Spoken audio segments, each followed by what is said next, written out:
بسم اللہ الرحمن الرحیم۔ رکوع نمبر 12 کا آغاز ہوتا ہے۔ اللہ رب العزت ارشاد فرماتے ہیں وَلَقَدْ آتَيْنَا مُوسَى 9 آيَاتٍ بَيِّنَاتٍ فَاسْأَلْ بَنِي إِسْرَائِيلَ إِذْ جَاءَهُمْ فَقَالَ لَهُ فِرْعَوْنُ إِنِّي لَأَظُنُّكَ يَا مُوسَى مَسْحُورًا۔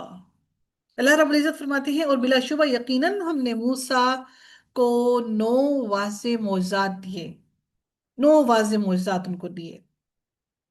جو سچ جو شخص حق کو ماننے والا ہے، حق کو ماننے والا، اس کے لیے ان میں سے ایک ہی معجزہ کافی ہے۔ جیسا کہ انہیں اللہ تعالیٰ نے اژدہا جو دیا، وہ جو ان کی لاٹھی جو ہے وہ اژدہا بن جاتی، عصا دیا، طوفان آیا، ٹڈی دل ان کے کھیتوں میں آ گئیں، جوئیں پڑ گئیں، مینڈک آئے، خون، پانی ان کا خون میں بدل گیا، ان کا ہاتھ سفید ہو جاتا، اور سمندر کا پھٹ جانا۔ یہ سارے معجزات اللہ تعالیٰ نے حضرت موسیٰ علیہ السلام کو دیے، اور اللہ تعالیٰ نے یہاں پر ان سارے معجزات کو کہا کہ ہم نے موسیٰ علیہ السلام کو 9 بڑے بڑے معجزات دیے۔ اور اللہ تعالیٰ نے یہاں نبی اکرم حضرت موسیٰ علیہ السلام کو 9 بڑے معجزات دے کر مبعوث فرمایا، جن میں سے ان کی نبوت اور آپ صلی اللہ علیہ وسلم کی صداقت کا اظہار ہوتا ہے کہ آپ فرعون اور فرعونیوں کی طرف رسول بنا کر مبعوث فرمائے گئے۔ اللہ رب العزت فرماتے ہیں کہ اس کے بعد کہ آپ بنی اسرائیل سے پوچھ لیں، اے نبی فَاسْأَلْ بنی اسرائیل، آپ بنی اسرائیل سے پوچھ لیں، اِذْ جَاءَهُمْ فَقَالَ لَهُ فِرْعَوْنُ، کہ جب موسیٰ ان کے پاس آیا تو فرعون نے ان سے کہا، فرعون نے کیا کہا؟ فَقَالَ لَهُ فِرْعَوْنُ إِنِّي لَأَظُنُّكَ یا موسیٰ مسحورا، اے موسیٰ یقیناً میں تجھے واقعی سحر زدہ سمجھتا ہوں، میں سمجھتا ہوں کہ تجھ پر جادو کیا ہوا ہے۔ کیونکہ فرعون کے محل میں حضرت موسیٰ علیہ السلام کی پرورش ہوئی تھی، تو فرعون نے اس سے پہلے حضرت موسیٰ علیہ السلام سے ایسی کوئی بات سنی نہیں تھی۔ جب فرعون نے ایسی باتیں حضرت موسیٰ علیہ السلام کے منہ سے سنی، تو فرعون نے کہا کہ تجھ پر جادو کیا ہوا ہے، کسی جادوگر نے تجھ پر جادو کر دیا ہے۔ اسی لیے کہا یا موسیٰ مسحورا، تجھ پر جادو کا اثر ہوا ہے۔ قال، موسیٰ علیہ السلام نے کہا، لقد علمت ما انزل هؤلاء الا رب السماوات والارض بصائر بصائر۔ موسیٰ نے کہا بلا شبہ یقیناً تم جانتے ہو کہ ان کو نازل نہیں فرمایا مگر آسمانوں اور زمین کے پروردگار ہی نے اس کو نازل فرمایا ہے، وہ بصیرت کا سامان ہے۔ اور اے فرعون وَإِنِّي، اور اے فرعون واقعی میں سمجھتا ہوں کہ تو یقیناً ہلاک کیا ہوا ہے، یا فرعون مثبور،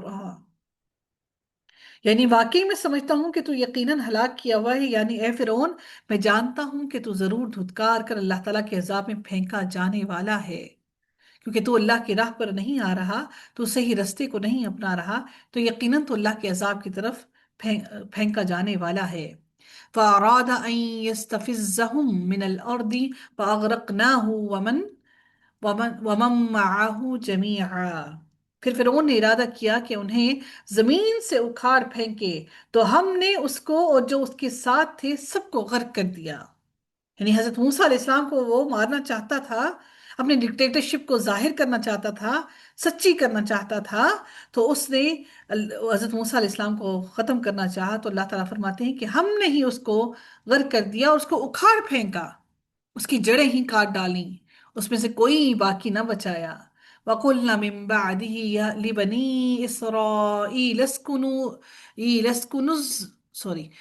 لِبَنِي إِسْرَائِيلَ اسْكُنُوا الْأَرْضَ فَإِذَا جَاءَ وَعْدُ الْآخِرَةِ جِئْنَا بِكُمْ لَفِيفًا۔ اور اس کے بعد ہم نے بنی اسرائیل سے کہا کہ تم اس زمین میں رہو، پھر جب آخرت کا وعدہ آ جائے گا تو ہم تم سب کو اکٹھا کر کے لے آئیں گے۔ وعد الآخرتی، جب آخرت کا وعدہ آ جائے گا، جئنا بکم لفیفا، ہم تم سب کو اکٹھا کر کے لے آئیں گے، تم جہاں جہاں پر بھی ہوگے ہم تم سب کو اکٹھا کر کے لے آئیں گے۔ سیدنا قیس بن ابی حازم رحمت اللہ علیہ کہتے ہیں کہ سیدنا عبداللہ بن رواحہ رضی اللہ تعالیٰ عنہ اپنی بیوی کی گود میں سر رکھے ہوئے تھے کہ اچانک رونے لگے، ان کے ساتھ ان کی بیوی بھی رونے لگی۔ سیدنا عبداللہ بن رواحہ نے پوچھا تم کیوں رو رہی ہو؟ بیوی نے عرض کیا آپ کو روتے دیکھا تو میں بھی رونے لگی۔